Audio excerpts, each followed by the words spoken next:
سڵاو حجاب لە مێژوودا چییە؟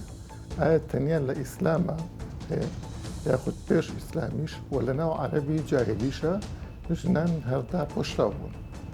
ئەی لەم سەردەمەدا بۆچی مەسەلەی حجاب بۆتە پرسێکی مەرکەزی بە تایبەتی لای ئەحزاب و تەوەجوهاتی ئیسلامی و ئەوەی لە ئێران بینیمان و ئەیبینین بەشێکە لەو پرسە بینەرمانە. پرسی حیجاب لەم سەردەمەدا و بە تایبەتی لە ناو کۆمەڵگەی موسڵمانانیشدا بۆتە بابەتێکی مەرکەزی و جێگەی بەشتە گرنگەکانی تر لەخ کردو وەک ئەوەی حیجاب گرنگترین بنەمای ئیسلام بێت. بەڵام لە ڕاستیدا پۆشینی جل لە مێژووی شارستانیەتە جیاوازەکاندا پەیوەندی بە ئاینەوە نەبووە، هێندەی دیاردەیەکی کۆمەڵایەتیە. تەنانەت نیشانەی تۆخکردنەوەی جیاوازی چینایەتی بۆ لە نێوان ئافرەتانی خانەدان و ئەوانی تردا بە تایبەتی کەنیزەکەکان. هەر ئەوەشە کە دەوترێت لە شەریعەتی ئیسلامیشدا ژنە کەنیزەک نابێت وەک ژنە ئازادەکان خۆی داپۆشێت تاکو کەنیزەک و ئازاد لێک جیا بکرێنەوە. داپۆشینی ژنان تەنانەت لە شارستانیەتی ئاشووری و بابلی و شارستانیەتە کۆنەکانیشدا کە شارستانی دینی نەبوون هەر هەبووە. لە ئاینە ئیبراهیمیەکان و بە تایبەتی لە یەهودیەتیشدا بە هەمان شێوە جەختی لەسەر کراوەتەوە. ژنان لە سەردەمی جاهیلی عەرەبیشدا بە هەمان شێوە داپۆشراو بوون. کاتێکیش ئیسلام هات جەختی لەسەر ئەم نەریتە کۆمەڵایەتە کردەوە وەک چۆن چەندی نەریتی دیکەی عەرەبی کردە بەشێک لە شەریعەت. بە درێژایی مێژووش ئەم بابەتە زۆر جێگەی مشتومڕ نەبووە لە ناو ئیسلامدا. دەشێت لەبەر ئەوە بوو بێت کە ئافرەتان خۆیان بە شێوەیەکی سروشتیدا پۆشراو بوون بە تایبەتی لە شارەکاندا. کەچی کاتێک شۆڕشی ئیسلامی ئێران سەر دەکەوێت ئیمام خومینی سەرپۆش بە زۆرەملی فەرز دەکات بەسەر هەموو ژنانی ئێراندا تاوای لێدێت سەرپۆش دەبێتە هێمایەک بۆ مانەوەی ئەم ڕژێمە و ئێستا ئامادەیە لەم پێناوەدا هەزاران بکوژێت و گەلی ئێرانیش دوای 40 ساڵ ئێستا ئیتر ئەم زۆرە میدیایان پێ قبوڵ ناکرێت. لە زۆربەی کۆمەلگاکاندا ئەحزابی دینی هەروەک ئێران حیجاب دەکەنە ڕەمزی خۆیان، وەک ئەوەی دەیبینی هەر ماوەیەک جارێک سەدان کچی هەرزەکار کۆ دەکەنەوە کە جارێ هەرزەکارن و ئاهەنگی سەرپۆشکردنیان بۆ دەجێڕن. وەک دەردەکەوێت لەم سەردەمەدا پرسی حیجاب و سەرپۆش بەستن بۆتە پرسێکی مەرکەزی لای ئەوانەی تەوەجوهات و ئاراستەی ئیسلامیان هەیە. لەگەڵ ئەوانیشدا زانایانی ئاینی تووشی ئەو دەردەبوون. مەبەستم لەوەیە کە هەموو بابەتەکانی تر بوونەتە پەراوەز، بابەتی سیاسی، بابەتی گەندەڵی، بابەتە کۆمەڵایەتی حەساسەکانی تر وەک پاک و خاوێنی، وەک وەفاداری و ئیلە ئاخری. ئەم پرسە بۆ وای لێ هات بۆچی لەم سەردەمەیە بەو شێوەیە تەنانەت وڵاتێکی وەک ئێرانی ئیسلامی حیجابی کردوتە پرسێکی مەرکەزی و بە فتوایەکی دینی ئیمام خۆمینی کە ڕابەری شۆڕش بوو بێ حیجابی مەمنوع و حرام کرا لە ئێراندا. ئەمەشتا ئەسا لێککەوتەی زۆری لێککەوتوتەوە وە لە چەندین خۆپیشانداندا بۆتە پرسێکی مەرکەزی واتە پرسی حیجاب ببێتە ئازادێکی تاکە کەسی نەک فەرز کرێ لەلایەن دەسەڵاتی سیاسی.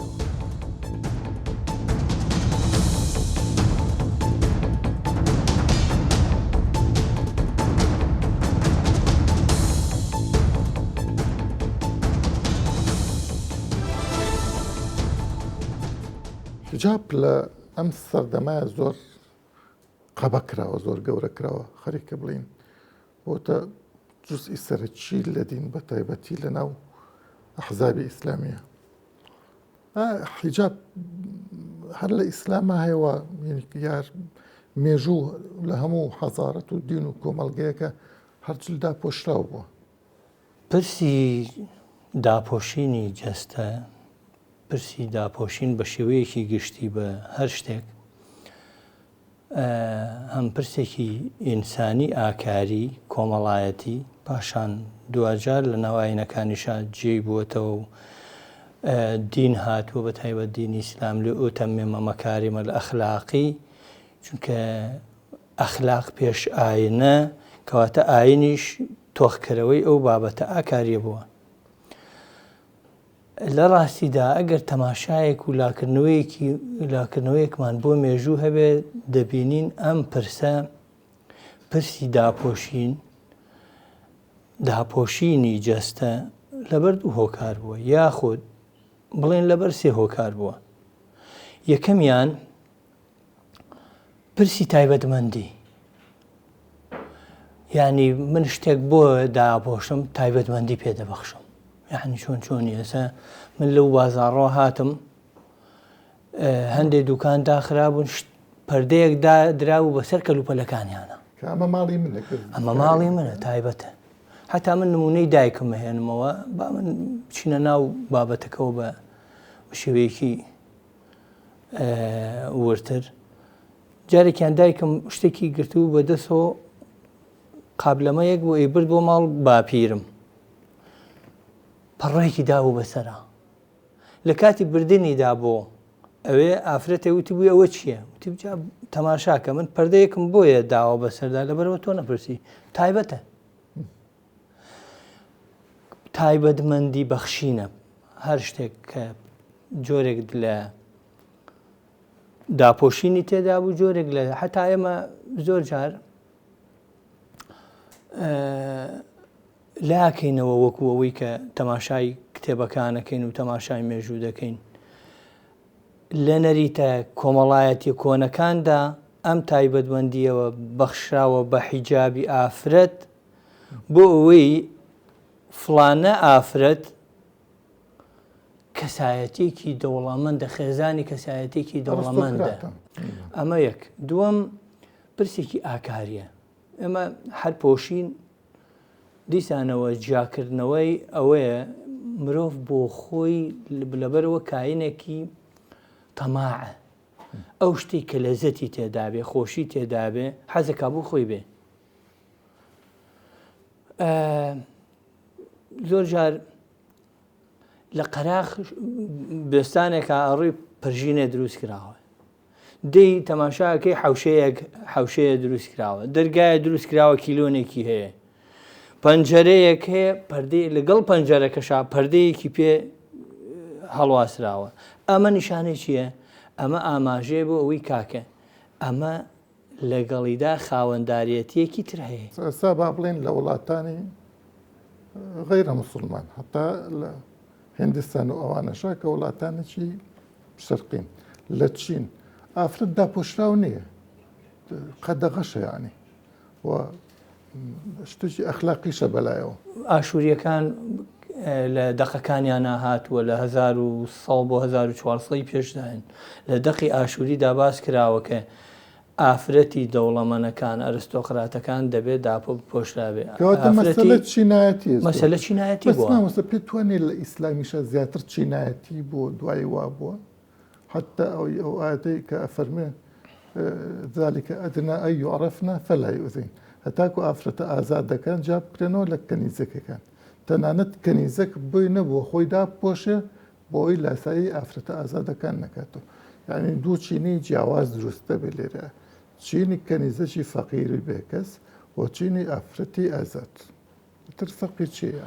لە وڵاتانی بۆ نمونە لە نەتەوەی عەرەبا پێشتر داپۆشین هەر هەبووە، ئەوە نەبێ ئیسلام هێنابێتی، بەڵام ئیسلام هات جۆرێک لە چوارچێوەی پێبەخشی ئەو چوارچێوەیە تۆخی کردەوە لەوانەی کە لە بەتایبەت لە ئافرەتی خێزانەکانی یەکەم خێزانی پێغەمبەرا تۆخی کردەوە، پاشان ئافرەتە موسڵمانەکان بۆ ئەوانەی تر سەهلی کرد، شلی کرد، هەتا ئەوانەی بەتەمەنن سەرپۆشیش نەیان بەسەرا و جۆرێک لە باڵ و دەست و ئەو شتانەیان ڕوو دەبێ، یعنی لە ئایەتی شەهاتووە.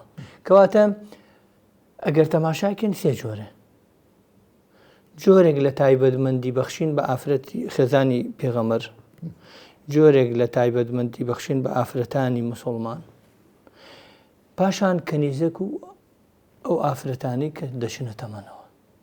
ئەمانە ئازادترن، ئەمە جۆرێک لە ئازادی یعنی وەسەتە، ئەمەیان دەبێت تۆخ بکرێتەوە جلوبەرگ و پۆشاکیان، حتا چوونە دەرەوەشیان، حتا جۆری چوونە دەرەوەدیان، جۆری مامەڵەکردنی خەڵکی تر لەگەڵەوانی شاتەنانت لە ڕوودینەوە. ئەم سێ جۆرە دین تۆخی کردوێتەوە. باشە مامۆستا بەم قسەی بەڕێزت، ئەنی کۆمەڵگە ناتوانێت بە درێژایی مێژووی خۆی لەو ئاکارەیە لەو ڕەفتارە دەرچێت لەبەرەوەی کە شتێکی کۆمەڵگەی مقدسە؟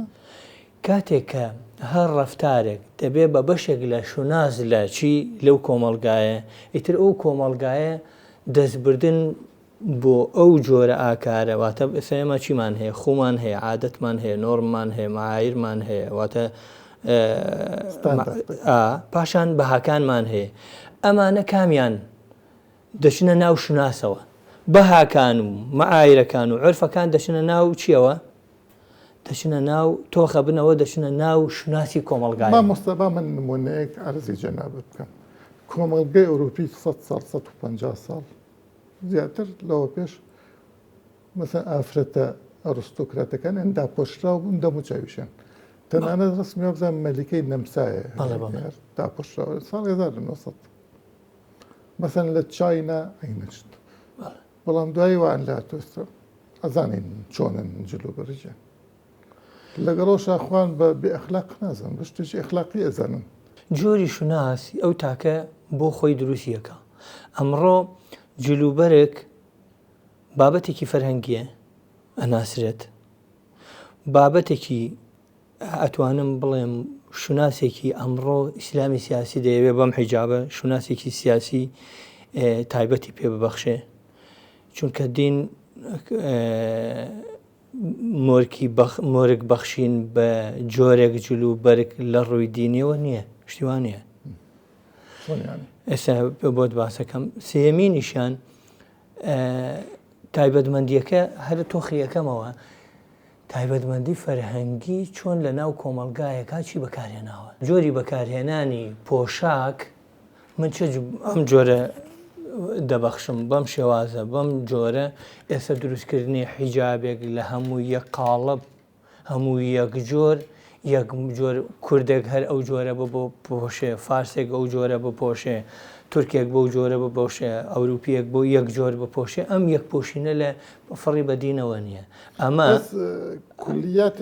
کولیاتی حیجاب تەنها دەڵێکی طبعا ئەوەی لە دین و لە قورئان و لە حەدیث هاتووە بریتی لە خۆداپۆشین نەیوتووە بە فڵانەشت بۆ شێوەیە ئەچێ بۆ بەڵام ئیسلامی سیاسی دەیەوێت بیکا بە شوناسێک بۆ خۆی ئامادەیە لەگەڵ مۆدێرنا طبعا ئیسلامی سیاسی ئەمڕۆ لەگەڵ مۆدێرنەدا بەرامبەرە مۆدێرنە بەردەوام ئیشی لەسەر ڕوخسارە لەسەر جەستە لەسەر شتەکان ئیشەکە ئەمیش دێت ڕاستەوخۆ ئەو شتە ڕوخساری و جەستەیانە تۆخ دەکاتەوە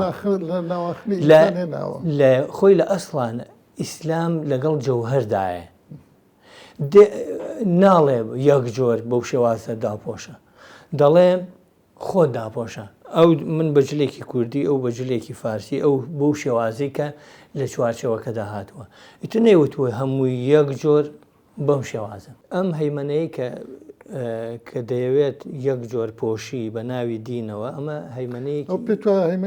هەیمەنەیەکی ئیسلامی سیاسیە لەگەڵ مۆدێرنە ئایدۆلۆژیە لەگەڵ مۆدێرنەدا شەڕێکە دەیکا وەک گوتمان مۆدێرنە هەمیشە شەڕی لەگەڵ ڕوخسارە ئیش لەسەر ڕوخسار دەکا ناچێتەن لەسەر جەستە دەکا من پێم وایە کەسێک کە ئافرەت تۆخ دەکاتەوە وەکو مۆدێرنە لە ناو وێنەیەکدا و شاجوان و لەسەر ڕسمی سابوونێک دایدەنێ ئەمە مۆدێرنەیەش لەسەر ئەم ڕوخسارە دەکا بە هەمان شێوەیە ئەو ئیسلامی کە دەیەوێت لەسەر ڕوخسار ئیش بکە کە ئەمڕۆ ئەو هەیمەنەیە هەیە بە هەمان شێوە ئیشەکە ئەویش جەستە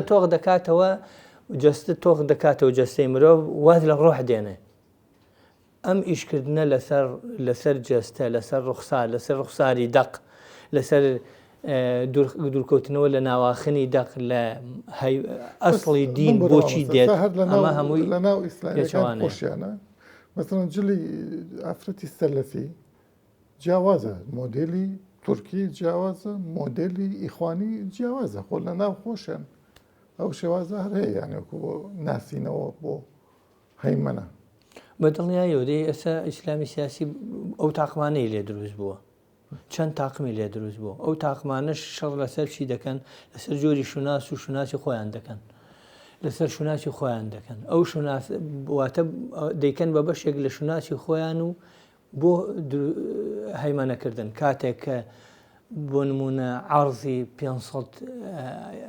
5,000 ئافرەت دەکرێ ئەمە عەرضی شوناسە، ئەمە عەرضی ئاکار نییە. لەکوێ يعني بۆ نمونە لە هەڵەبجا بکرێت لە کوردستانە بکرێت ئەو عەرضە حیجابیە عەرضێکی هەیمنەیەکی سیاسیە نەک عەرضێکی ئاکاری. ئیسلامی سیاسی لە دیوێکا دەچێت لەگەڵ مۆدێرنەدا دەڵێ دەستیەگرێ و لەگەڵ یاڕوە لە میکانیزمەکانە زۆرجار لە هەندێکیش دەگەڕێتە دوا و جۆرێک لە شەرم و جۆرێک لە دوورەپەرێزی و محافظکاری هەیە. بۆ نمونە لە ڕاگەیاندنەکانیدا ئافرەتە جوانە دەیباتە پێشەوە، کوڕێکی قۆزە دەیباتە پێشەوە، ئەمە ئیشکردنە لەسەر ڕوخسار و دەم و چاو. بەڵام بۆ دیوەکەی تریشدا لە هەندێک شتدا خۆتپارێزیوەکە و هەدافێکی هەم سیاسی هەم شوناسی هەیە دەیەوێت بەکاری بێنن.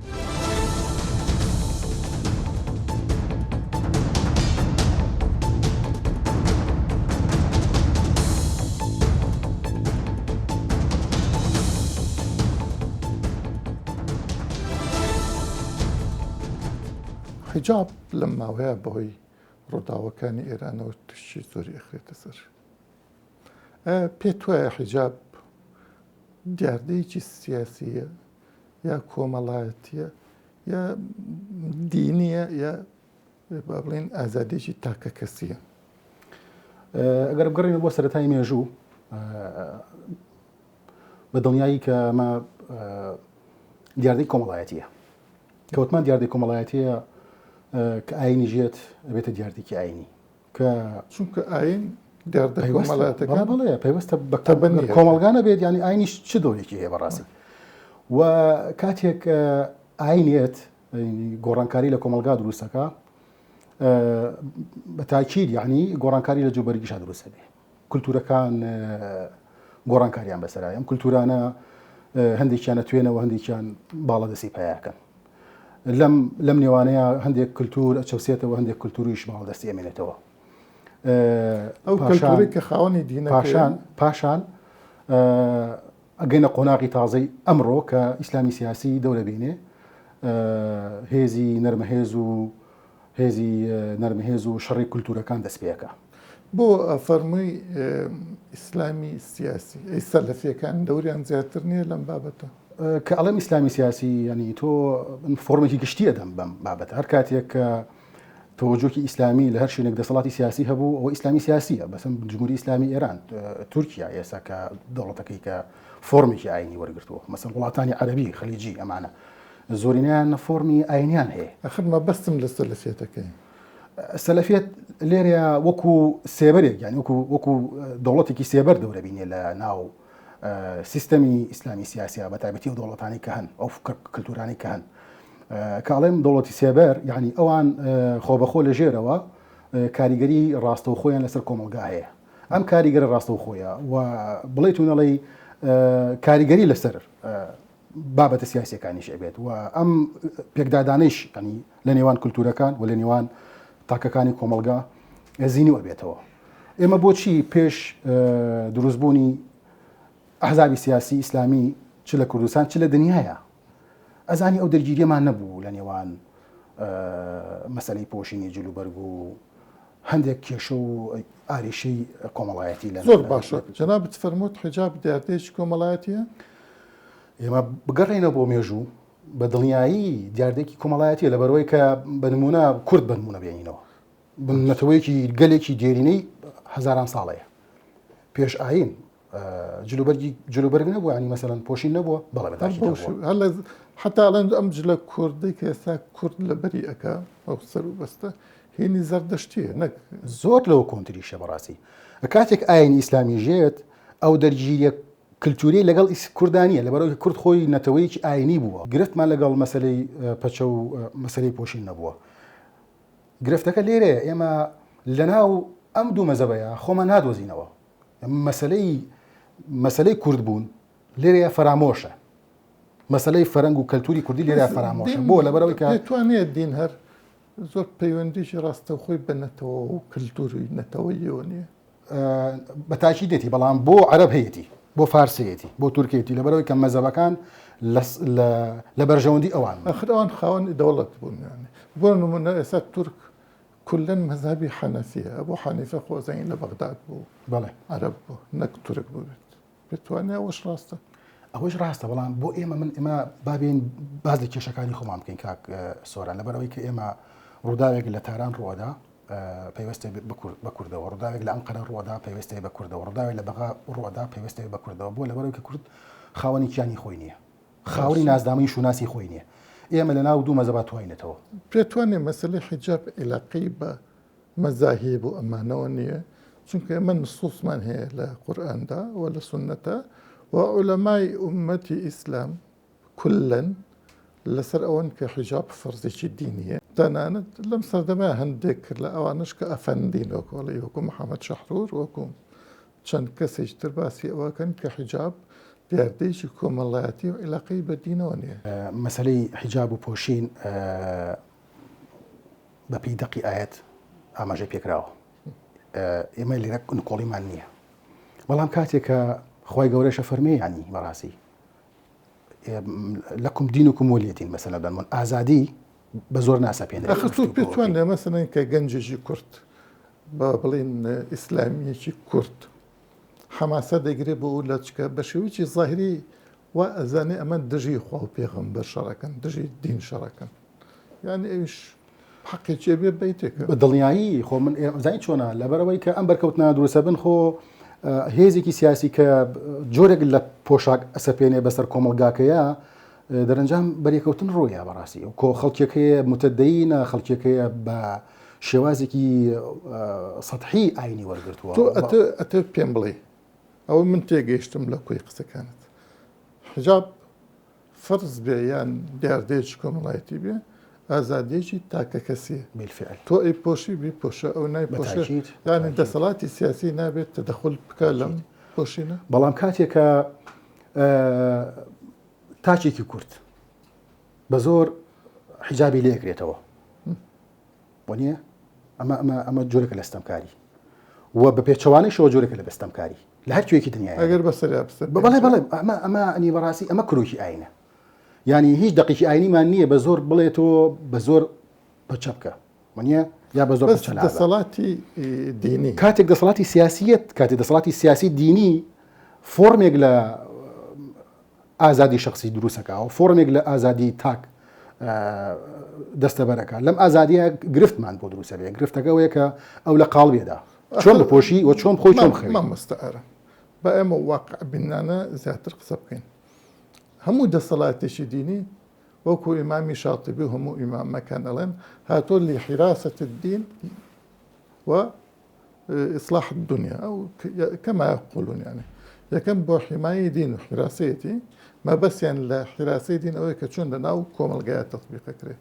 ئەگەر بەدحیجابی بێ لەوانەیە هەر دەسەڵاتێکی دینی بێ هەمان شت بکاکە ئێران ئەیکە پێتوانێت ئەوەش ڕاستە ئەزانی چۆنە هەموو ئەم شتانە دوولایەنن کاک سۆران لەبەرەوەی کە ئێمە ئێستا ڕۆبەڕۆی چی بوونێتەوە ئەنی ڕۆبەڕۆی دوو جۆر لە تایپی سیاسی ئەبینەوە تایپێک کە خۆی هیچ دەسەڵاتێکی سیاسی نییە ڕۆبەڕۆی تایپێکە بێتەوە کە دەسەڵاتی سیاسی هەیە ئەم دوو تایپە هۆشیاریان نییە ینی کە ئەڵێ هۆشیاریان نیە لەبەرەوەی کە من وەکو موسڵمان هۆشیاری ئەوم نییە چۆن ڕۆبەڕۆی ئەم زڵم و زۆرەی کە هەیە بە ناوی ئاینەوە کریا بە ناوی هەشتی کەوەکرێت لە بەرامبەرماکرێت وەکو تاکێکی موسڵمان و بەرامبەرەکەشم کە ئایندارە و دەسەڵاتی سیاسی هەیە زۆر ئەفەویانەوە زۆر نەعقلانیانە ڕۆبەڕووی